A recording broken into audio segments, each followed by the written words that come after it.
ખેડૂત મિત્રો, આપણે અત્યારે આવી ચૂક્યા છીએ જામનગર તાલુકાના ધોળસિયા ગામની અંદર. ત્યાં આપણા પ્રગતિશીલ અને મહેનતુ ખેડૂતે આપણી મગફળીનું વાવેતર કરેલ છે.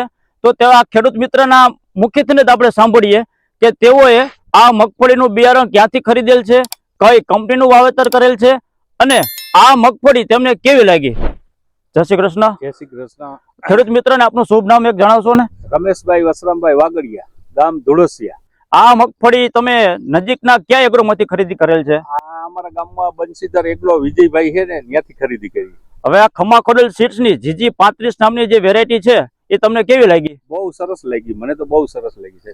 હવે આ આવતા વર્ષે ખેડૂત મિત્રોને આ મગફળીનું વાવેતર કરવા માટે ભલામણ કરો ખરા? હા, ભલામણ કરવી છે કે આ મગફળી વાવ્યા જેવી છે. એકંદરે કેટલા દિવસે પાકતી જાત છે આ? આ 100 દિવસ કે 101-2 દિવસમાં પાકી જાય. અચ્છા, તો ખેડૂત મિત્રોને આપણે છોડવો ઉપાડીને જ આપણે એનું સોયાનું અને દોડવાનું બંધારણ આપણે એને બતાવશું.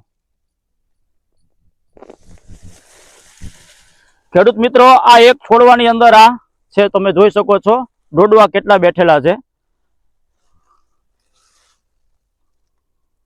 જો તમે સોયા બેસવાનું બંધારણ બહુ સારું છે, બહુ સારું. સુકારો કેવો છે આમાં? સુકારો નથી આમાં, જુઓ ક્યાંય એક છોડવો હુકાણો નથી. અચ્છા, તમે આ સોયા બેસવાનું પણ બંધારણ પણ તમે જોઈ શકો છો. આ જીજી 35 નામની જે આપણી મગફળી છે એની અંદર જો આ તમે નજીકથી પણ જોઈ શકો છો. જો